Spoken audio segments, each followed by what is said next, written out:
आज की दुनिया एक बारूद के ढेर पर बैठी है और उस पर पहली चिंगारी गिरा दी है इजराइल ने। जी हां, आज हम बात करने वाले हैं उस हमले की जिसने सिर्फ ईरान को नहीं, पूरी दुनिया को हिला दिया है। इजराइल ने सीधा हमला किया है ईरान के न्यूक्लियर फैसिलिटीज पर, और इस हमले के बाद न सिर्फ इजराइल ने राष्ट्रीय आपातकाल इमरजेंसी घोषित कर दिया है, बल्कि दुनिया के कई देशों ने अपनी सेना को अलर्ट पर डाल दिया है। लेकिन सवाल यह है, क्या यह सिर्फ एक रिटेलिएटरी स्ट्राइक था? क्या ईरान अब जवाबी हमला करेगा? और सबसे बड़ा, क्या हम तीसरे विश्व युद्ध की तरफ बढ़ रहे हैं? रिपोर्ट्स के मुताबिक 10 जून की रात इजराइल के फाइटर जेट्स ने एक high speed air strike launch की। टारगेट था ईरान के नेटांस और फोर्डोव जैसे सेंसिटिव न्यूक्लियर साइट्स।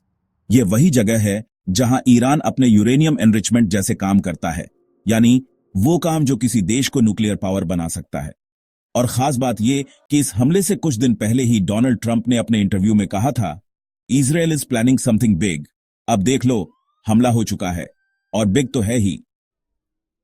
ईरान ने हमले के बाद तुरंत अपनी एंटी एयरक्राफ्ट डिफेंस एक्टिवेट की। कुछ मिसाइल्स को रोका भी गया, लेकिन डैमेज हो चुका था।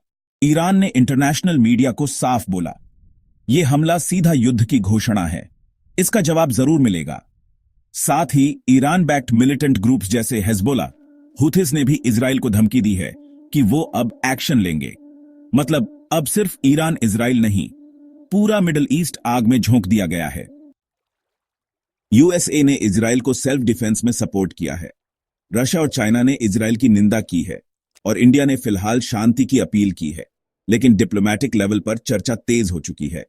यूएन सिक्योरिटी काउंसिल की इमरजेंसी बैठक बुलाई गई है।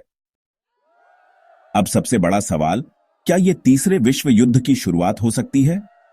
देखो, ईरान एक ऑयल रिच कंट्री है, इजराइल एक न्यूक्लियर केपेबल पावर है, और दोनों के एलाइज अलग अलग कैंप्स में बंटे हुए हैं।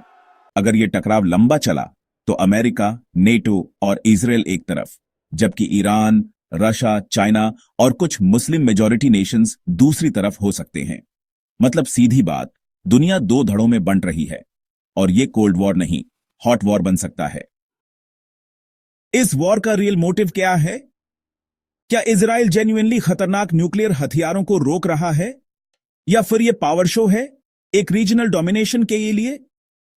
जो भी हो, एक बात साफ है, दुनिया के लिए यह एक नया टर्निंग पॉइंट है। और अगर डिप्लोमेसी फेल होती है तो सिर्फ मिसाइल्स नहीं, इंसानियत भी गिरेगी।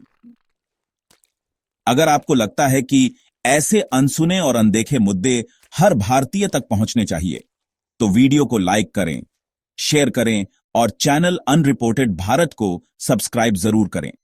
आपका एक क्लिक हमें और मजबूत बनाता है, ताकि हम सच को बिना डर के सामने रख सकें।